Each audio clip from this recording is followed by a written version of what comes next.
Welcome back to HPL, or the PvP Live Studios in Frisco, Texas. He's Nathan, that's Admirable Zamora. I am the Tannen Grace, and we just saw Zalae take a 2-0 lead here in this match. Ek0p needs 3 straight. Yeah, what have you guys been thinking of this match so far? What do you want to see them play, and who do you hope wins this match? Get out there on Twitter and use that hashtag HPL. Let us know what you're thinking. You can also head over to Facebook and like and comment on the page there and voice your opinion. Zalae, man, he continues to play the strategies that are most powerful in the game, and they're getting him wins. Yeah, I want to see Ek0p here queue up handlock. When Zalae does this thing when he moves into Grim Patron Warrior, he generally plays it more than once in a row. Yeah. Wow, look at this. Look at a little bit of a switch up. Yeah, Ek0p's going over to Patron Warrior, and Zalae, he's playing Freeze Mage. I don't think we've seen him play this here in HPL yet. I actually don't think, I watched Zalae stream quite a bit. I actually don't think I've ever seen him play Freeze Mage whatsoever. Not to say that I've seen every single game that he's played. Yeah, of course. If he's playing a deck, he obviously believes in his ability to play it, so a lot of practice had to have gone into this, and knows to keep Ember Thor's on. Yeah, love that he kept Ember Thor's on. I was getting into it just as he said. A lot of people, oh, it's a 6-mana card. I don't want it.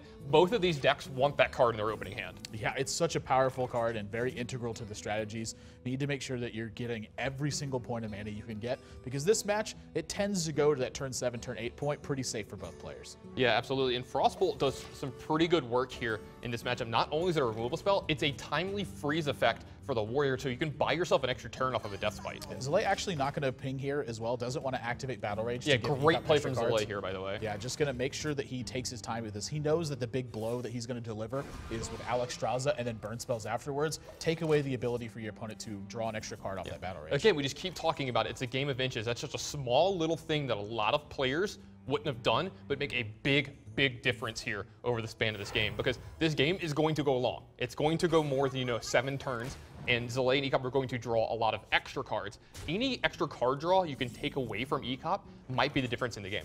Yeah, there's Archmage Antonius also with a Frostbolt and Ice Lance on that Emperor Thor's on. His hand continues to get more and more dangerous as we move on. Now he's just going to ping this Loot Hoarder, try to stifle the amount of damage that Ek0p's putting out. And Ek0p, I think he needs to be pretty mindful of his life total here. He needs to, I think, build a pretty big armor total and make sure he stays out of range of what Zalae's going to deliver, but he looks like he wants to just continue to be aggressive.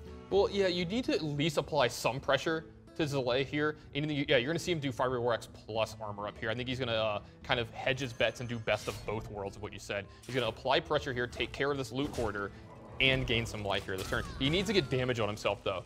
I like this. Some players might even armor up first here on accident, not realizing that sequencing is, it's correct to take the 2 damage here and then armor up afterwards. Yeah, I mean, the 2 damage is important, just as we mentioned too, because of Battle Rage. If he draws that card, he's going to want the option of picking up extra because he's damaged. We've seen people actually forego armoring up in games here on HPL with this deck. Yeah, it was Osaka who did it. It was funny. He actually, I think, if I remember that game correctly, he actually ended up dying by 1 point of damage. Yeah, he would have lived through it if he armored up that turn, but I still think it was the correct play on turn 2. I think so as well. And then it was made incorrect on turn 15. Yeah, Zalae goes up to 10 cards in hand now, and this is actually kind of important for him because he doesn't have a pretty easy expenditure in his hand.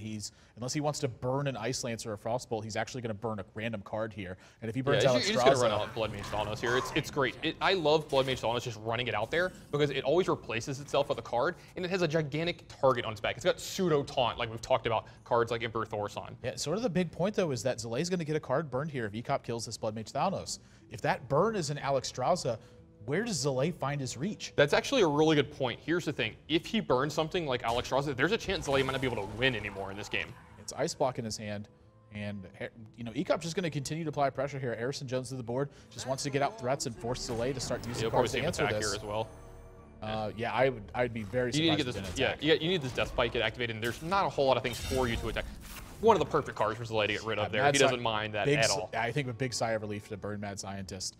And what does he use this turn though? He has to figure out once again a way to get his hand size under control.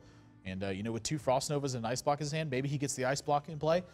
Make sure he doesn't have to invest mana into that later. Uses a Frost Nova that's going to keep his hand size under control, and then he can move into Flame Strike next turn. Yeah, you could do something like Emperor Thor's as well this turn. Like that's the hard part here is like what is Zalae trying to figure out? What does he need to do? He has 2 Frost Novas as well, so he has the backup one for whenever he's trying to do a Doomsayer turn.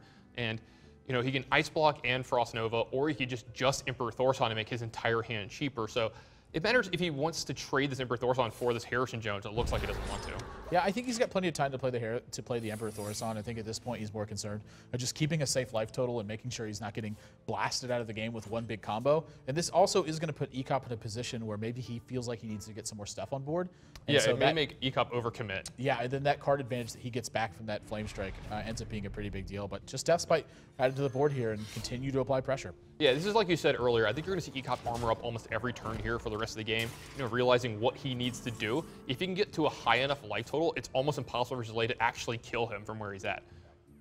So, I mean, still kind of in a similar position, though. You know, I wouldn't be surprised to see Emperor Thaurissan this turn, but given the way that he played this, it's just going to be Flame Strike so often.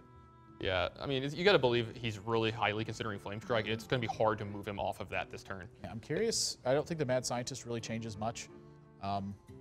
You know, there's a possibility, I suppose, that he expends his second Frost Nova, but having Archmage and Frost Nova is such a key talking point for this deck. If you can get your opponent in a position where you keep their whole board frozen while you play an Archmage and they don't actually have a way to kill Archmage, it takes over the game. Yeah, and I don't think he's worried about freezing Ek0p this turn. That's another thing we talked about earlier about, you know, the good turn to freeze him so he can't Death Spite. I don't think he's super worried about freezing Ek0p this turn, even though you might see the Ice Lance get used here, but he doesn't, because Ek0p hasn't done anything like Emperor Thaurissan yet, and he can't kill you from here. Yeah, I mean, once you're under the ice block, you're not actually going to die in this board position. It does have a lot of damage, though. I mean, maybe he pops this ice block this turn. Yeah, I mean, he's got 9 to 11. It's more than enough to pop it, I can tell you that. Yeah. He's also got the Execute, so he gets, you know, the extra just added bonus of getting to kill Emperor Thaurissan this turn as well. The problem with that is that he invests basically all of his resources into doing this. But popping an ice block this early in the game is probably something he wants to do. You know, he does need to force Zalae to have some more options. Yeah, it's a big risk-reward situation because the thing is you're giving up your Warsong Commander, which is probably one of your best, if not your best tool against this deck. Yeah, I have to agree with you on that as well. Could keep the Death Spite behind, though, to make sure that he has those last points of damage, too, here. You know, Whirlwind and Inner Rages would be more than enough.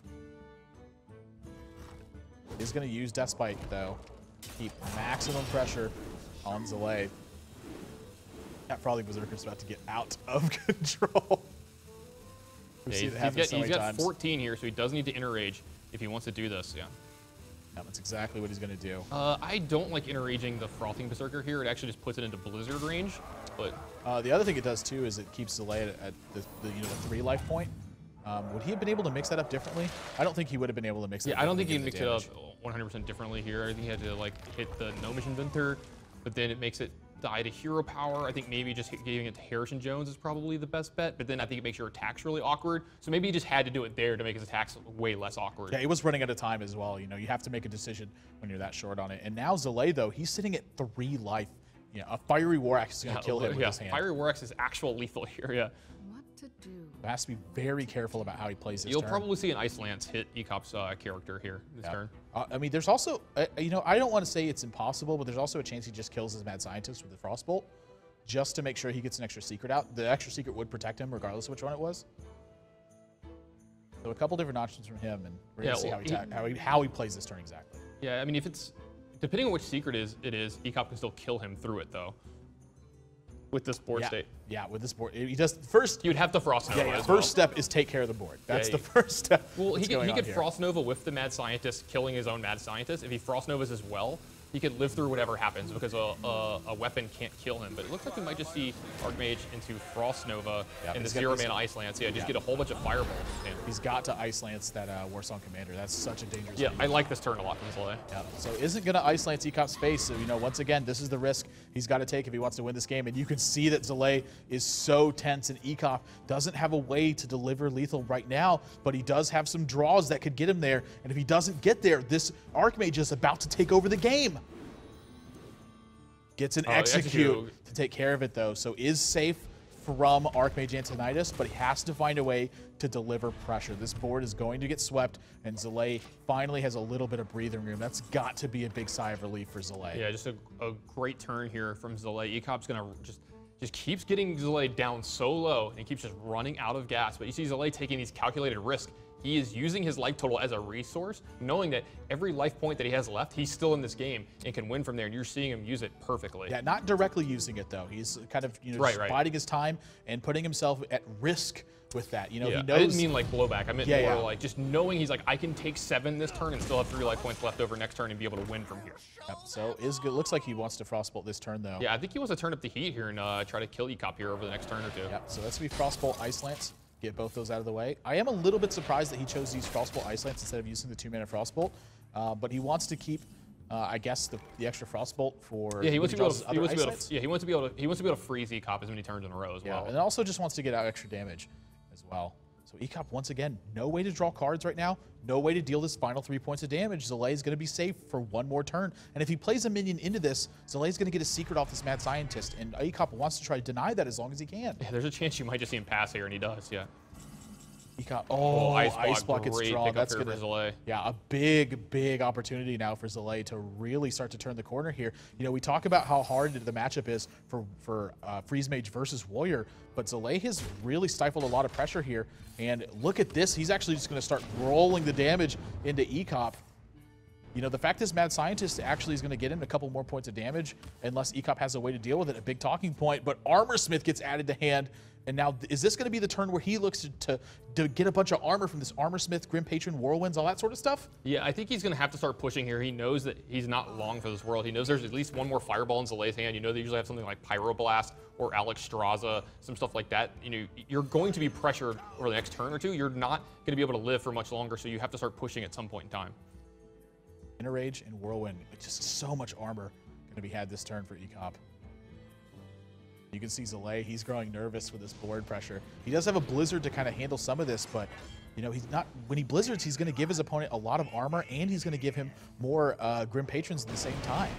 Yeah, I mean, he's going to give him a lot more, but still, Zalae has a lot behind this. He has this Pyroblast, this Fireball, and this Frostbolt. He doesn't need to win over the next 2 turns. He just needs to keep from losing. Ek0p's hand is very bad going forward from here.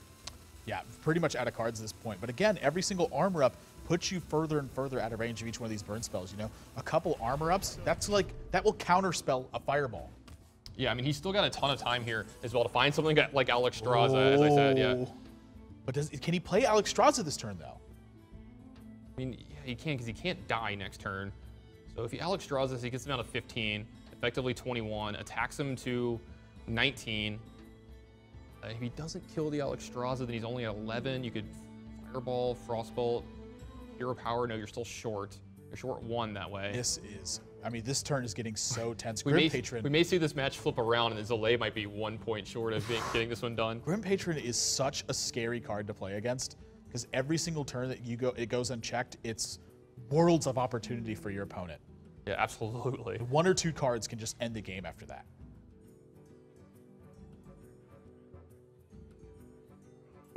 Actually, this is kind of curious. If he attacks into a Grim Patron and then pings the second 3 health Grim Patron and then Blizzards afterwards, Ek0p's board's actually going to be full, and he'll keep a lot of this pressure under control. He needs to do whatever he's going to do very quickly, because there's going to be some animation that's going to have to happen here, and you're going to see him maybe run out of time. Yep, throwing in an emote here.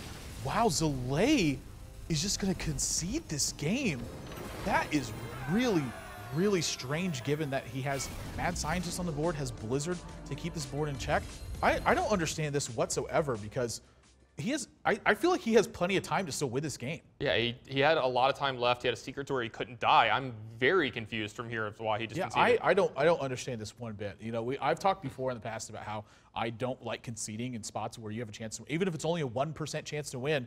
That's 1 more game out of 100 that you're going to win. That's a big difference over the long haul. You have to get every single point that you can get. I mean, I don't know the justification for believing that he literally cannot win that game. Yeah, growing up as a Magic player, one of my best friends, who is one of the best players in the world, often told me, he's like, I never concede, because when you concede, you can never win the game. And that seems very just a normal, just easy statement, but it means a world of difference to these players. Like, don't concede, play the game out. There's a chance you win. Yep, your opponents can always make mistakes. If you guys want to see the recap for this game, you can head over to pvplive.net and see it for yourself. Full stats, breakdowns, recaps, everything that happened in this game is available over there. So once again, these guys are making changes to their decks. Ek0p picks up a win, maybe one earlier than he should have gotten. And when we come back, we're going to be getting into game number 4. Is this the beginning of the reverse sweep from Ek0p, or can Zalae close it out in one of the next 2 games? Don't go anywhere, guys. You're watching Hearthstone on PvP Live.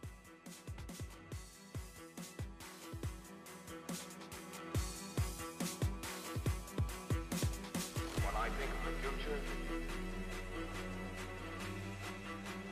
I think of the men